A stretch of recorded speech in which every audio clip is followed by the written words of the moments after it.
You ever see a storm forming long before anyone else notices the clouds? The kind where the air gets heavier, the light shifts, and something deep inside you whispers that the world is about to change? That was the feeling rising over Camp Johnson that afternoon, long before anyone realized the recruits had picked the absolute wrong, new girl to mess with. And if you believe respect should never be based on appearances, and that arrogance always earns its own punishment, then make sure to like and subscribe, because this story begins with a moment so small, so ordinary, that nobody knew they were seconds away from witnessing the most humiliating lesson those recruits would ever receive. It started on a slow, humid Sunday when the training field was quiet except for the distant bark of a drill instructor and the uneven chatter of a few fresh boots still buzzing from their first week of feeling like they were becoming Marines. They were sore, sunburnt, cocky in that unstable first-week way, where ego fills in the gaps skill hasn't earned yet. And that's when they saw her, a woman in her late 20s, ponytail tight, shoulders squared, dressed in a simple green PTT and running shorts, walking across the gravel path that cut between the barracks and the combatives' pit. To them, she looked new, too calm, too quiet, too collected to be a DI, not wearing enough insignia to be staff. Maybe admin. Maybe a dependent who wandered onto the wrong side of base. Maybe someone soft. They took one look at her and confidence lit their faces like cheap neon. The first one, Recruit Marston, nudged his buddy with a smirk that spread across his face like oil on water. "Yo, check out the new girl. Think she's lost," he muttered loudly enough for her to hear. She didn't react, just kept walking with that measured, almost tactical stride. The second recruit, Keen, puffed his chest and stepped directly into her path. "You good there, sweetheart?" he asked, blocking her way with the desperate bravado of a kid trying to impress an audience. She stopped, looked at him once, and something in her eyes flickered. Not annoyance, not fear, something sharper, something that should have told him to back away slowly and politely. But recruits never see what matters. They only see what they want to. "I'm fine," she said, voice even, calm, so controlled it only made them bolder. "Step aside." That should have been his first clue, because most civilians, most dependents, even most admin personnel, don't talk with that level of discipline threaded through every word.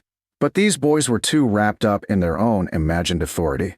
"This area is for active trainees," Keen said, squaring up. "You shouldn't be here. You new to base? Which unit?" She looked from him to the others, then past them, as if she was already calculating exits, distances, obstacles. And if they'd been more perceptive, they would have noticed how she kept her hands loose, relaxed, open, not clenched like someone anxious, not stiff like someone intimidated. It was the posture of someone who had fought before, someone who had been trained to move quickly and efficiently, someone who knew exactly how fast she could drop all three of them if she needed to. But they didn't notice. They noticed her looks, her size, her silence. The trifecta of arrogance. "I don't need your permission," she said simply. "Move." Marston let out a theatrical laugh. "Oh, she's feisty. Bet she's one of those reservists. They always get lost." Another recruit behind him snorted. But she couldn't choke out a sandbag. They stepped closer, forming a half circle around her, not realizing this was a textbook tactical mistake. 3 recruits, fresh out of Phase 1 training, surrounding a woman who had survived more combat than the entire training company combined. "We can show you around if you need help," Keen said, tone dripping with condescension. "Or maybe you want to see how real Marines train." She didn't move, didn't blink, didn't back up. Her voice stayed level. "You don't want to do this." There it was. Not a warning. A fact. Spoken with the cold, unshakable certainty of someone who had said similar words in far more dangerous places. They still didn't hear it. "What scared?" Marston pushed. "Relax, new girl. We're just messing around. Or you can tell us your name so we know who we're talking to." She tilted her head, eyes narrowing, as though she were looking through them rather than at them. "Staff Sergeant Mara Hunt," she said quietly. "And I don't repeat myself." They blinked. They heard Staff Sergeant, sure, but she wasn't wearing a blouse, no rank, no obvious insignia. And they assumed she was lying. A dependent, a civilian, a nobody. "You're right," Keen scoffed. "If you were Staff Sergeant, you wouldn't be walking around dressed like that. And you wouldn't look so tiny," Marston added. "Staff Sergeants look scary." The corner of her mouth twitched. Almost a smile, but not the kind that meant warmth. The kind that meant, you have no idea what you've just done. Still, she kept her voice calm. Last warning. Move. Instead, Keen reached out and grabbed her arm. Just a small grab. A stupid grab. But that was the instant. The exact instant. Everything shifted. The second his hand closed on her forearm, her sleeve slid up just enough to reveal a small black-inked emblem on her skin. A symbol that would mean absolutely nothing to a recruit, but everything to the Marines who knew the history behind it. A symbol that would, very soon, send shockwaves across the entire training company. But for now, the recruits only saw a tattoo. Nothing more.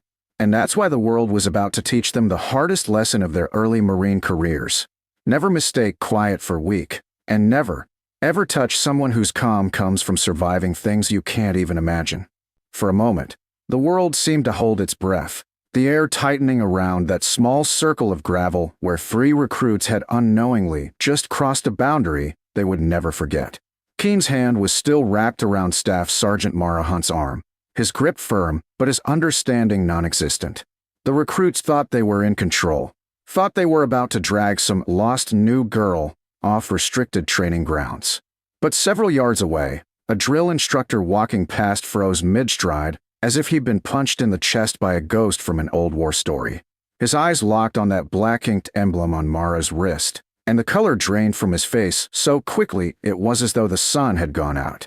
He blinked, squinted, blinked again, and then, in a voice barely above a whisper, he breathed a name that had not been spoken casually on that base in nearly a decade. No. That's Reaper 6. The title didn't explode. It rippled, like a shockwave moving low and fast, unseen but earth-shaking. The DI stepped closer, eyes wide, pulse visibly pounding at his temple, his jaw working as if words had turned too heavy to speak. Behind him, another DI looked over, saw the tattoo, stopped dead. Then another, and another, like dominoes falling in perfect silence. The recruits finally noticed the shift, not because they were perceptive, but because the disexpressions had transformed from routine irritation into something approaching reverence and fear. Staff Sergeant Hunt, one DI said under his breath, voice trembling with the disbelief of a man realizing he'd stumbled across a legend in gym shorts. But the recruits only heard the name, not the weight behind it, and confusion pinched their faces. "Who?" Marston muttered, glancing around as if the world had suddenly bent sideways. What's the big deal? He had no way of knowing he'd just mocked a Marine whose name was still spoken with gritty awe in certain units. A Marine whose deployment stories weren't told around campfires for entertainment, but studied in after-action briefings for survival.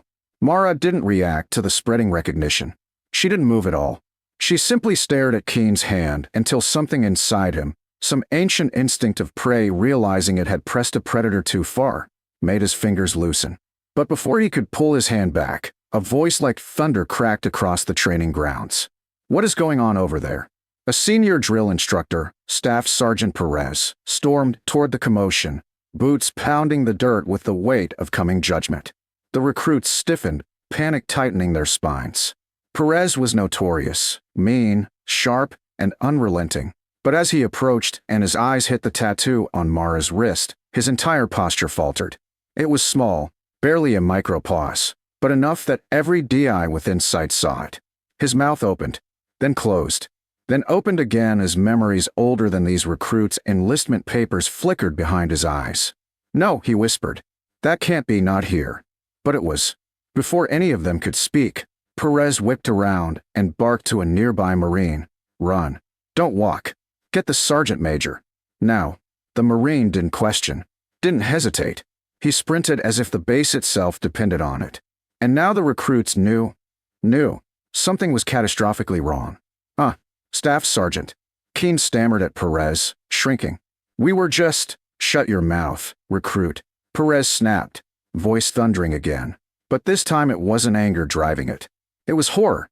He turned back to Mara, and to the recruit's shock, the DI straightened, almost respectfully. "Ma'am," he said quietly, not the tone he used for officers. Something older, something heavier. But Mara just gave a small nod, still entirely calm. That calmness terrified Keen more than any DI scream ever had. He stumbled backward, words catching in his dry throat. Marston and the third recruit mirrored him, suddenly unsure of the ground beneath their feet. A crowd had begun forming, not of recruits, but of instructors, staff NCOs, and Marines who hadn't moved that fast since their last deployment. They converged in a wide, tightening arc, eyes locked on the woman at the center of it all. And then, across the field, the rumble of an engine rose. A matte black command vehicle rolled up, its tinted windows reflecting the blazing Carolina sky. The recruits blinked, confused. That vehicle only came out for VIP inspections or emergencies. The doors opened in perfect unison. Out stepped the base sergeant major first, ramrod straight, a man carved from concrete and discipline. Behind him, the base commander, Lieutenant Colonel Raleigh, adjusted his cover and scanned the scene with a calculating, predatory calm. The recruit's blood went cold. The silence that followed was suffocating. Colonel Raleigh's gaze fell first on the recruits, free boys trembling like they had just been caught vandalizing the Pentagon. But then his eyes shifted and locked on Mara Hunt. The colonel froze, truly froze, his face drained of every trace of command hardness, replaced by stunned recognition. And then, before anyone could process it, he stepped forward, heels clicking together in a perfect position of attention, and rendered a salute so sharp the air seemed to crack around it. "Staff Sergeant Mara Hunt," he said, his voice carrying across the courtyard with the gravity of a man addressing a myth. "Reaper 6, welcome back to Camp Johnson, ma'am." The recruits gasped. Every DI snapped to attention, and the world those three recruits thought they understood collapsed in an instant. The courtyard stayed frozen in that stunned silence for a moment longer, as if time itself were afraid to move without Staff Sergeant Mara Hunt's permission. The recruits' faces were stricken, pale, their minds scrambling to piece together how the new girl they mocked just minutes earlier had become the center of a gathering that looked more like a classified briefing than a disciplinary scene. Colonel Raleigh held his salute until Mara finally returned it with crisp precision, lowering her hand with the controlled grace of someone who had performed the gesture in war zones where a single mistake meant more than embarrassment. She stood tall, unbothered, unmoved, carved from the kind of composure only earned on blood-soaked soil far away from the polished calm of Camp Johnson. The recruits watched, trembling and small, as the colonel stepped aside to give the sergeant major room. The sergeant major, a man known for tearing recruits apart with his voice alone, approached Mara with the unmistakable respect of a warrior greeting another. "It's an honor to have you here again, Staff Sergeant Hunt," he said, his tone reverent in a way the recruits had never heard. "Had we known you were arriving early, we would have." She shook her head once. "I wasn't here for a ceremony," she said, "just looking around, seeing how the new generation carries themselves." The three recruits swallowed so hard the sound seemed to echo. The sergeant major's eyes flicked toward them, and the temperature of the entire base seemed to drop 10 degrees. He stepped aside deliberately, leaving Mara standing directly in front of the boys who had cornered her only minutes earlier. Keene's lips parted, trembling, as though he were trying to form an apology but had forgotten every word he knew. Marston couldn't lift his head. The third recruit seemed frozen, caught between nausea and dread. But Mara didn't raise her voice. She didn't glare. She simply looked at them with the steady, quiet force of someone who had walked through chaos and come out shaped, not shattered. "You kids thought I was weak," she said softly, the words more devastating than any shouted reprimand. "Because I was quiet. Because I wasn't wearing rank on my sleeve. Because I didn't feel the need to prove anything to you." Her eyes swept across them like a surgeon examining fractures. "But that's the first lesson of being a Marine. You never assume you're the strongest one in the room. You never assume you know who you're dealing with." She let the words hang there, sharp and heavy. "And you never lay a hand on someone without knowing what they're capable of." The recruits didn't dare speak. Not with the entire training company watching. Not with the commander and sergeant major standing behind them like silent judges. Mara turned slightly to look at the growing formation of Marines who had gathered, many standing at attention without being ordered to. "These recruits aren't the problem," she said, addressing the leadership now. "They're just untested, unshaped. They haven't learned yet that strength isn't loud." She looked back at the recruits. "Strength is quiet. It's earned. It's lived." The sergeant major stepped forward again, Recruits, he barked, front and center. The boys stumbled into position, their faces twisted in dread. They expected humiliation, punishment, maybe even separation from training. But the sergeant major surprised them. "You are going to attend a MCMAP session tonight," he said. "An advanced one, led by Staff Sergeant Hunt personally." Gasps rippled through the courtyard. Mara simply raised one brow. "I'm sure they'll learn quickly," she said.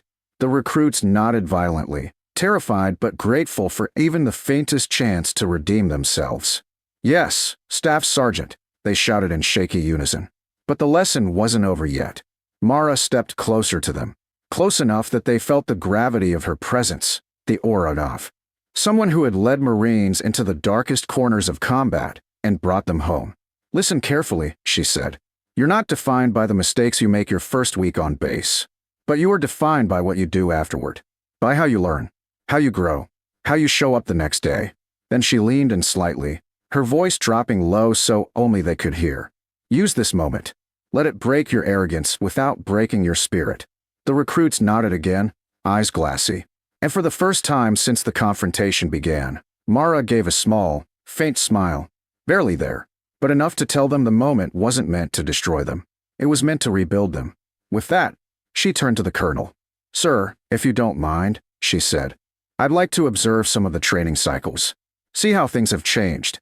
The colonel stepped aside immediately. "The base is yours, Staff Sergeant."